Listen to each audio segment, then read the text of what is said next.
Rain slicked the streets of downtown as Samuel Crane sat alone in his office, the faint glow of the city lights reflecting off the glass walls. He swirled a glass of whiskey, his thoughts heavy. The empire he'd built with his business partner, Ethan Ward, was teetering on the edge of collapse. Years of shady deals and aggressive expansion had finally caught up to them. But Samuel wasn't about to lose everything. He had a plan, one that required a leap of faith and a cold detachment from morality. Ethan burst into the room, his tie loosened, face pale. "Sam, I just got off the phone with the board. They're ready to force us out. If we don't come up with a miracle—" "There won't be a miracle," Samuel interrupted, his voice calm. "What are you saying?" Ethan asked, his brow furrowing. Samuel leaned forward.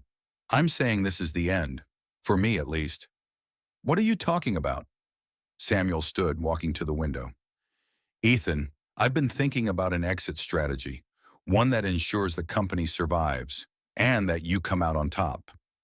Ethan shook his head. "Exit strategy? We don't need an exit. We need to fight." Samuel turned, his expression unreadable.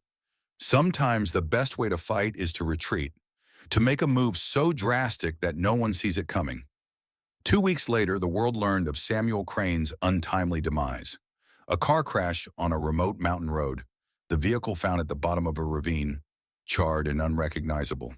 The police confirmed the remains inside matched Samuel's DNA.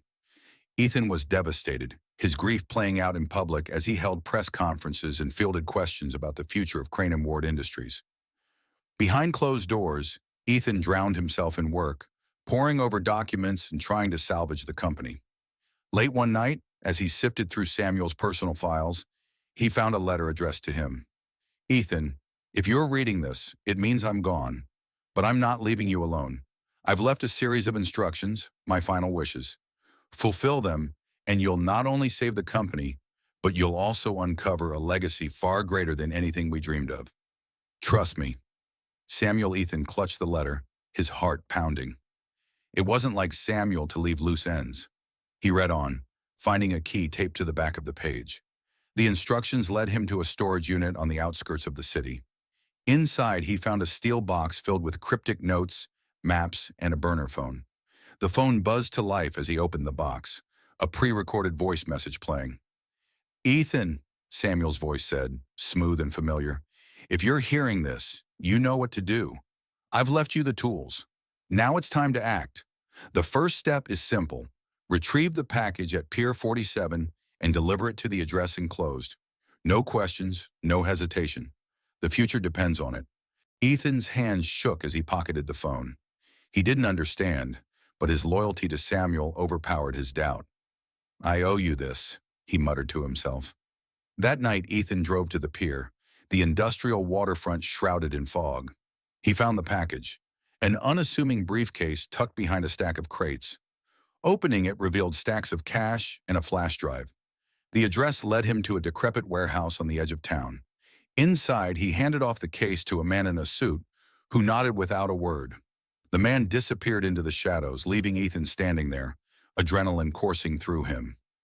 Back in his penthouse apartment, Ethan plugged the flash drive into his laptop. Files popped up, revealing detailed plans to siphon funds from dormant accounts linked to the company. It was illegal, but the precision and scale were breathtaking. Samuel's voice played in his head. "Trust me." Ethan hesitated, then began the transfers. Unbeknownst to Ethan, Samuel watched from a safe house, his disguise unrecognizable. Cameras hidden throughout the city fed live footage to his laptop, and he smiled as Ethan followed his script perfectly. "It's only the beginning," Samuel murmured to himself, pouring a glass of wine. Samuel's plan wasn't just about saving the company, it was about revenge, control, and creating a legacy that would outlive them both. Ethan's phone buzzed late that night. Another message from the burner phone. "Well done, Ethan," Samuel's voice said. "You've taken the first step. Now it's time for the next phase. Tomorrow you'll receive new instructions. Trust the process." Ethan stared at the phone, conflicted. His grief hadn't lessened, but the urgency of the task had consumed him. For the first time since Samuel's death, he felt a sense of purpose. What he didn't know was that the man he mourned wasn't gone, and the game he was playing was far more dangerous than he realized. Ethan arrived at the office the next morning, bags under his eyes and his mind racing. The flash drive had already worked wonders. With the dormant accounts drained, the company's liquidity looked stable enough to stave off immediate collapse. The board seemed pacified for now, but Ethan knew the reprieve was temporary. Samuel's voice echoed in his head. Tomorrow you'll receive new instructions. At precisely 10 a.m., his phone buzzed. Ethan glanced around to ensure he was alone before retrieving the burner phone from his jacket pocket. Good morning, Ethan, Samuel's pre-recorded voice began. You've done well, but the company isn't safe yet. This next step is critical. There's a man named Victor Kane. He owns a controlling share of a small but influential tech firm that could stabilize our portfolio. He won't sell willingly. I've left everything you need to persuade him in your office safe. Use it wisely. Ethan leaned back in his chair, a cold sweat forming on his brow. Persuade him? He muttered to himself. What does that mean? Opening the safe revealed a slim black folder marked with Samuel's initials. Inside were detailed dossiers on Victor Kane, his business dealings, political ties, and most importantly, personal vulnerabilities. One photograph caught Ethan's attention. Victor seated at a lavish dinner, his arm around a woman who was not his wife. Ethan swallowed hard. This is blackmail, he realized, his voice barely above a whisper. Despite his misgivings, Ethan felt the weight of Samuel's expectations pressing down on him. If he didn't follow through, all their efforts would unravel. He dialed the number Samuel had provided, his hands trembling as he waited for Victor to answer. Victor Kane speaking. Mr. Kane, Ethan began, doing his best to steady his voice. This is Ethan Ward from Crane and Ward Industries.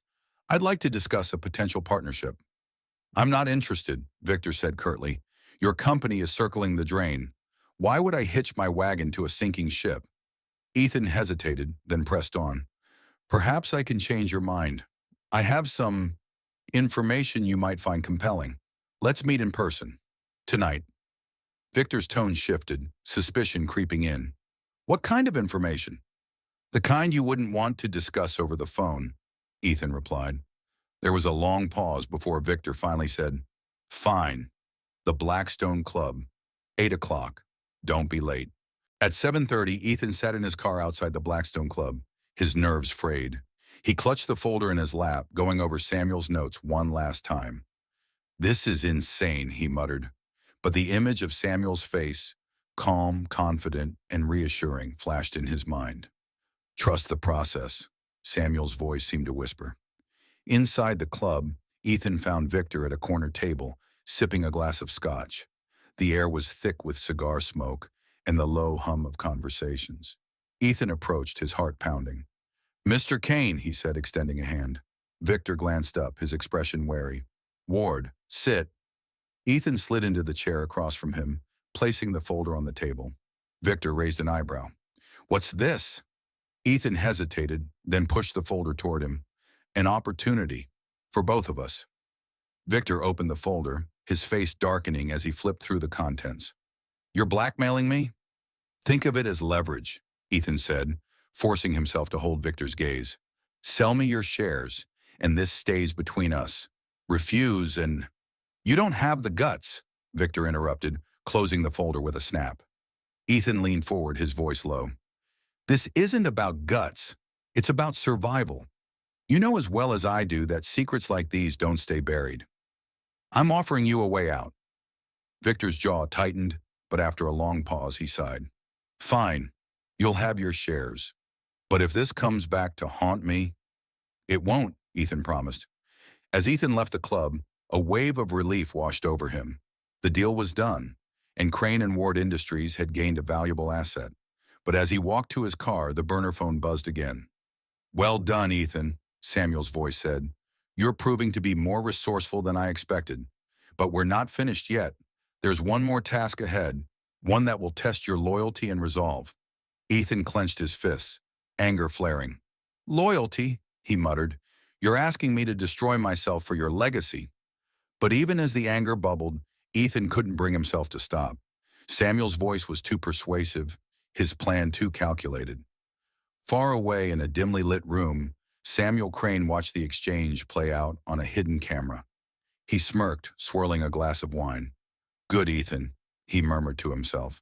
Step by step, you're becoming exactly who I need you to be. Samuel leaned back, his mind racing with the next phase of his plan. He didn't just want to rebuild the company.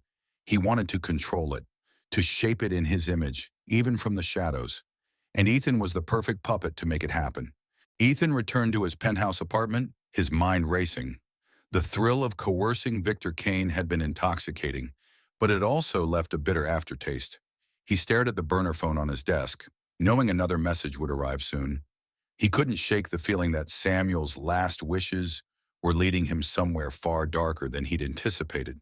The phone buzzed and Ethan's heart jumped. He unlocked it with trembling hands. Ethan, Samuel's voice began, smooth and deliberate. You've done well. The company is regaining its footing, but there's one final obstacle in our way. Richard Voss. He controls key accounts that we need to secure long-term stability. Richard is stubborn, but everyone has a weakness. You'll find his in the file I've left for you. This is the last step, Ethan. Do this and everything we've built will stand strong again. Ethan leaned back in his chair, staring at the ceiling. Richard Voss, he muttered. The name alone sent a chill down his spine. Voss was a titan in the financial world, known for his ruthless tactics and unshakable reputation. The file Samuel referenced was waiting in Ethan's safe. Inside, he found a dossier more detailed than anything before. It chronicled Voss's business deals, family connections, and most importantly, his darkest secrets. A single photograph caught Ethan's attention. A picture of Voss meeting with a known arms dealer. This could destroy him, Ethan whispered. The file also included an address, a private estate outside the city where Voss was hosting an exclusive party that evening. Alongside it was an invitation, complete with Ethan's name printed on it. Later that night, Ethan found himself at Voss's estate. The sprawling mansion was a masterpiece of modern architecture, all glass and steel, surrounded by manicured gardens and guarded by a team of security personnel. The party was already in full swing, with the city's elite mingling over champagne and hors d'oeuvres. Ethan adjusted his tie, trying to suppress his nerves. He spotted Voss near the bar, laughing with a small group of influential guests. Steeling himself, Ethan approached. Richard Voss, Ethan said, extending a hand. Voss turned, his sharp blue eyes narrowing. Ethan Ward, I've heard of you. You're Samuel Crane's partner, aren't you? Or, well, you were. Ethan forced a smile. Samuel may be gone, but his vision lives on. I'd love to discuss a potential partnership. Voss chuckled, sipping his drink. Partnership? Your company is barely treading water. Why would I waste my time? Ethan leaned in, lowering his voice. Because I know about your meeting with Hassan Arif. Voss's smile vanished. Careful, Ward, he said, his tone icy. I'm not here to threaten you, Ethan continued. I'm offering you an opportunity.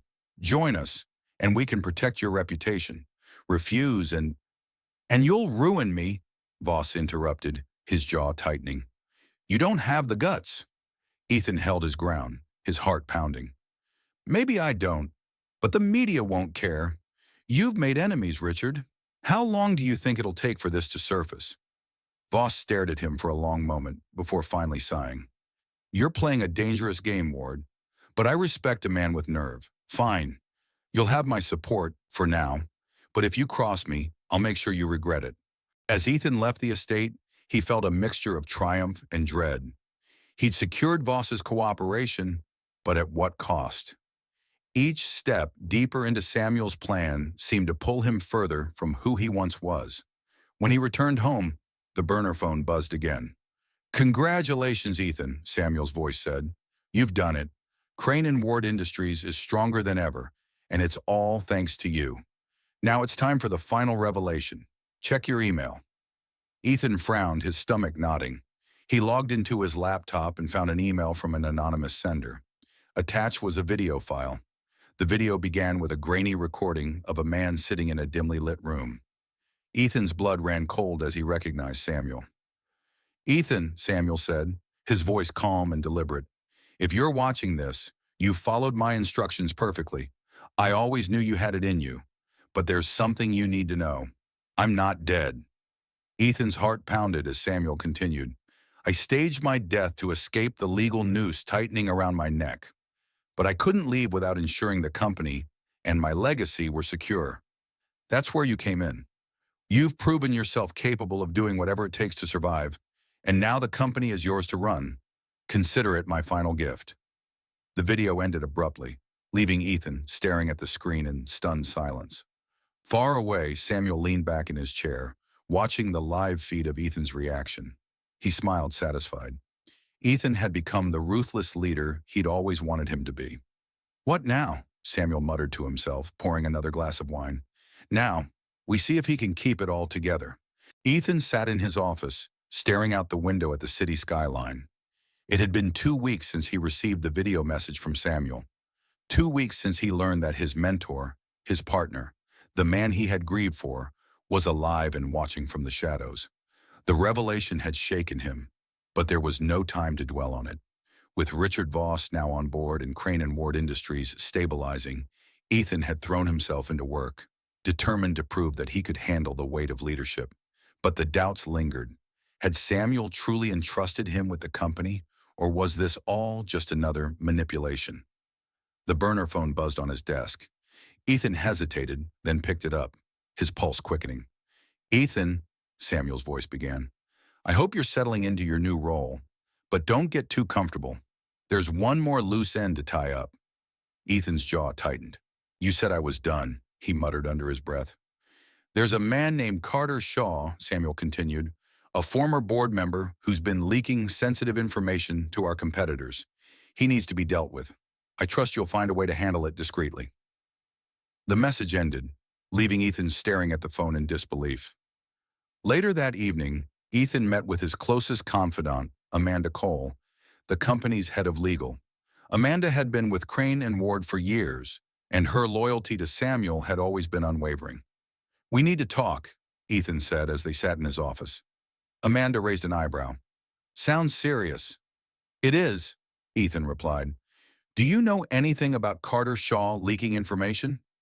Amanda frowned. Carter? He's been vocal about his disagreements with the board, but leaking? That's a serious accusation. Do you have proof?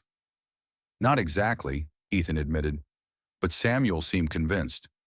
Amanda's eyes widened. Samuel, Ethan, what are you talking about? Ethan hesitated, then decided to come clean. Samuel's alive, Amanda. He faked his death. Amanda stared at him, her expression a mix of shock and disbelief. That's impossible. I was at his funeral. He left me messages, Ethan said. Instructions. Everything I've done over the past few weeks, it's all been part of his plan. Amanda leaned back in her chair, processing the revelation. If this is true, then Samuel's playing a dangerous game, and now he's dragged you into it. The next day, Ethan decided to confront Carter Shaw directly. He arranged a meeting under the guise of discussing company strategy, but his true intentions were far more pointed. Carter, Ethan began as they sat in a conference room, I need to ask you something, and I need the truth. Are you leaking information about our company? Carter's face darkened. Leaking? Is that what this is about? You think I'm some kind of traitor? I'm asking, Ethan said evenly. Carter leaned forward, his voice low and intense. I've given my life to this company, Ethan. I believed in Samuel's vision, but since he's been gone, things have changed. You've been making decisions that don't add up. People are starting to talk. Ethan felt a surge of anger. What people? What decisions? Victor Kane, Carter said. Everyone knows you blackmailed him. And Richard Voss? He's not exactly known for playing fair. You're turning this company into something Samuel wouldn't recognize. Ethan clenched his fists, his voice rising. You have no idea what I've sacrificed to keep this company afloat. If you're not leaking, then prove it. Help me rebuild what we've lost. Carter stood, his expression cold. I don't answer to you, Ethan. Not yet.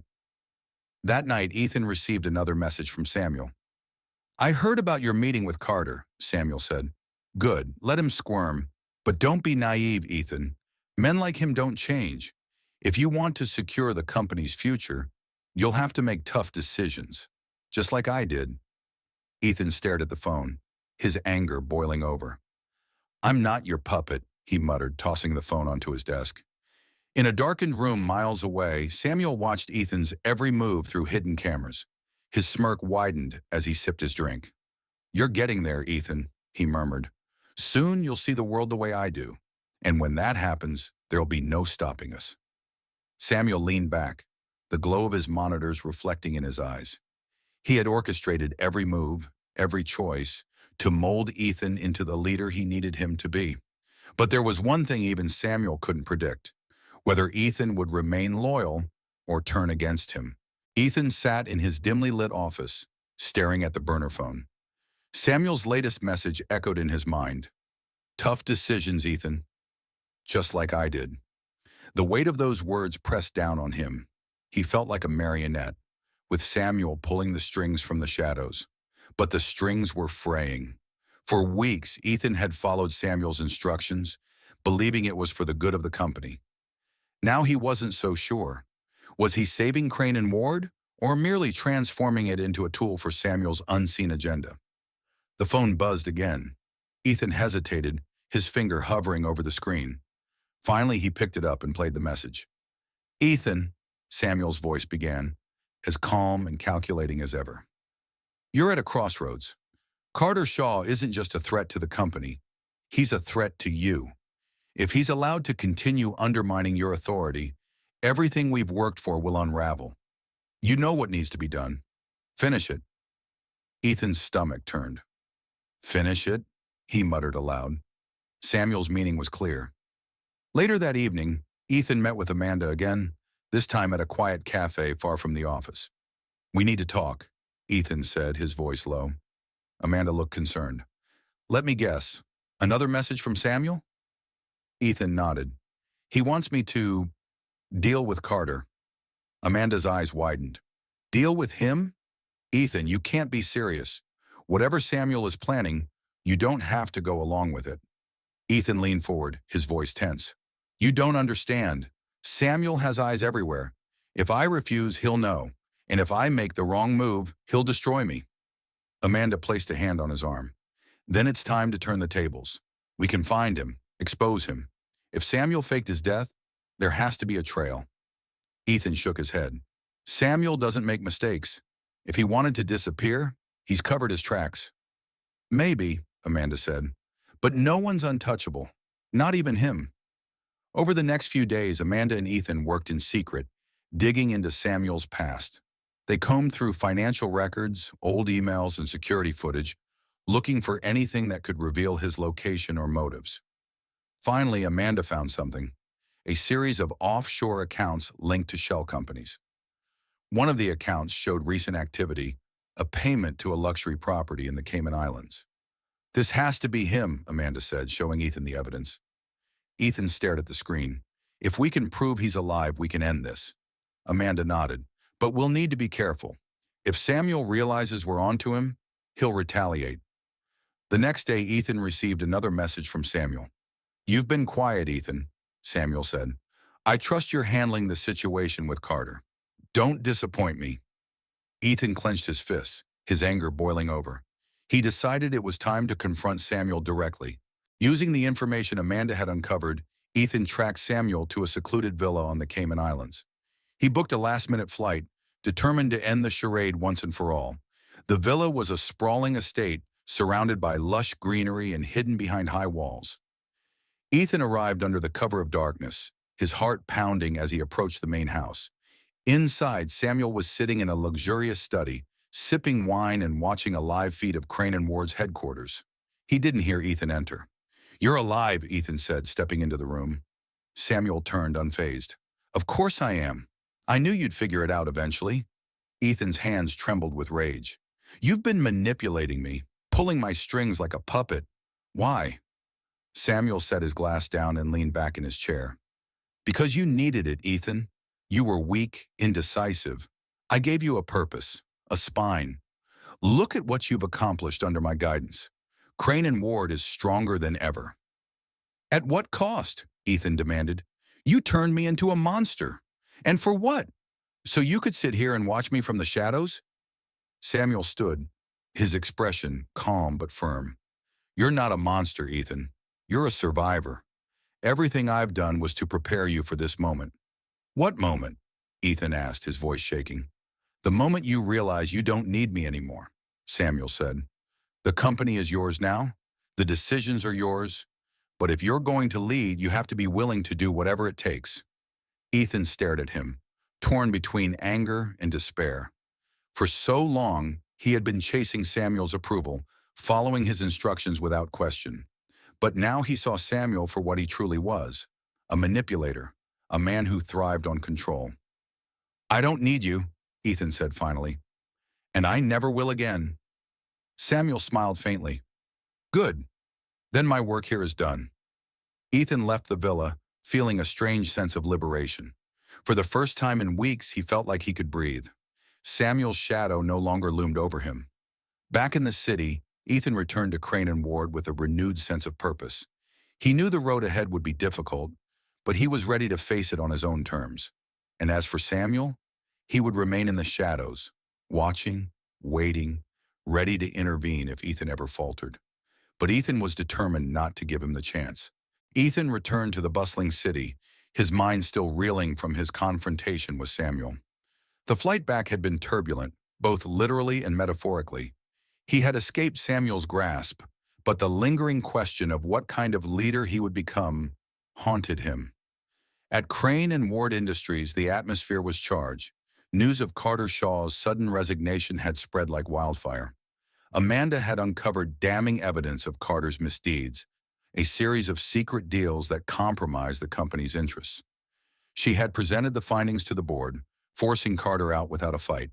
"Clean and quiet," Amanda said when she met Ethan in his office. "Just like you wanted." Ethan nodded, though his thoughts were elsewhere. Samuel's final words echoed in his mind. "The decisions are yours, but you have to be willing to do whatever it takes." Later that evening, Ethan stood in the penthouse office, overlooking the city lights.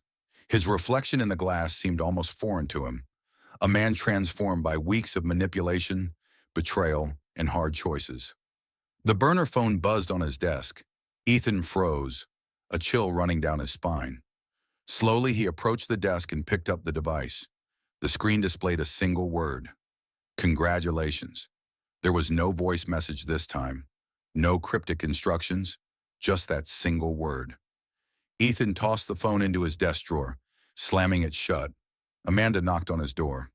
"You okay?" she asked, stepping inside. Ethan sighed. "Samuel sent me another message." Amanda frowned. "What did he say?" "Just congratulations," Ethan replied, his voice bitter. "He's still watching, Amanda. He'll never stop." "Then let him watch," Amanda said firmly. "You've already proven you can handle this. Samuel's games are over. It's your turn to lead." Ethan met her gaze, searching for reassurance. "And what if I make the wrong choice? What if I become like him?" Amanda smiled faintly. "Then I'll be here to stop you, just like I stopped Carter." Her words offered a flicker of hope. For the first time, Ethan felt like he wasn't alone in this fight. Over the next few months, Ethan worked tirelessly to rebuild Crane and Ward Industries. He focused on transparency, collaboration, and innovation, values that Samuel had often dismissed. The company flourished under his leadership, attracting new investors and regaining the trust of its employees. But in the shadows, Samuel watched. In his hidden villa, Samuel sat before his monitors, observing Crane and Ward's meteoric rise. He sipped his drink, a faint smile playing on his lips. "You've done well, Ethan," Samuel murmured to himself. "But the real test is yet to come." One evening, as Ethan was leaving the office, he found an envelope on his car's windshield. Inside was a single sheet of paper with a handwritten note. "Every king needs a rival."